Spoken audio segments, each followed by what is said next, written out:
বিসমিল্লাহির রহমানির রহিম। আসসালামু আলাইকুম। কেমন আছেন সবাই? আশা করি আল্লাহর রহমতে যে যেখান থেকে আমার ভিডিওটি দেখছেন সকলে ভালো আছেন এবং সুস্থ আছেন সবাই। আসলে আমরা যারা খামারি আমাদের ভালো থাকা অনেকটা নির্ভর করে আমাদের খামারের উপর। আজ কতদিন ধরে যেভাবে শৈত্যপ্রবাহ চলছে তাতে আমাদের হাঁসগুলোকে সুস্থ রাখা কঠিন ব্যাপার হয়ে দাঁড়িয়েছে।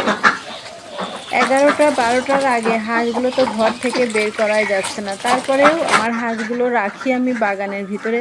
বাগানে প্রচুর বাতাস হচ্ছে, ঠান্ডা বাতাস, এমনিতে রোদ্দুর নেই, তারপরে আরও ঠান্ডা বাতাস। আসলে হাঁসগুলো নিয়ে বেশ কষ্টসাধ্যই হয়ে গেছে।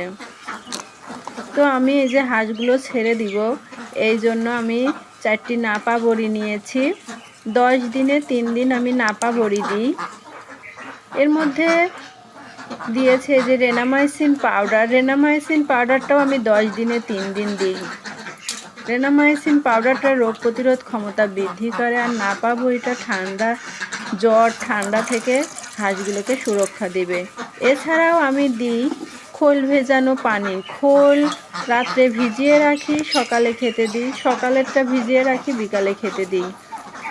আর আলহামদুলিল্লাহ আমার এখনো পর্যন্ত খামারে ঠান্ডার কোনো ওষুধ আমি ব্যবহার করিনি। এভাবে আল্লাহ পাক আমার হাঁসগুলোকে সুস্থ রেখেছে। এই ঠান্ডাতে ডিমের প্রোডাকশনও কমে গিয়েছে। আমি যেখানে 55, 56, 57টা পর্যন্ত ডিম পেয়েছি। আপনারা জানেন আমার 64টি হাঁস রয়েছে, ওদের বয়স 6.5 মাস।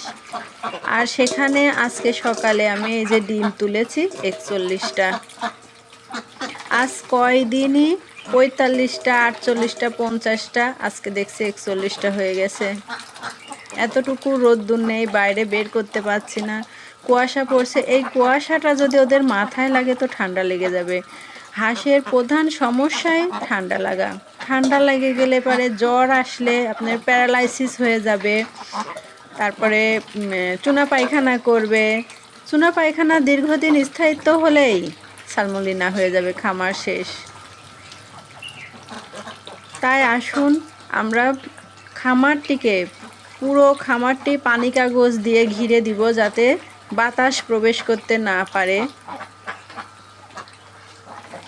যেভাবে পারি নিচে একটু আমি এই যে নেট দিয়ে দিয়েছি, নেটের উপরে সব থাকে।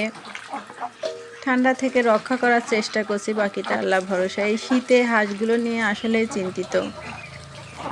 আপনাদের হাঁসগুলোকে কে কিভাবে প্রোটেকশন করছেন অবশ্যই কমেন্ট করে জানাবেন। তো ভিডিওটি এই পর্যন্তই। আল্লাহ হাফেজ।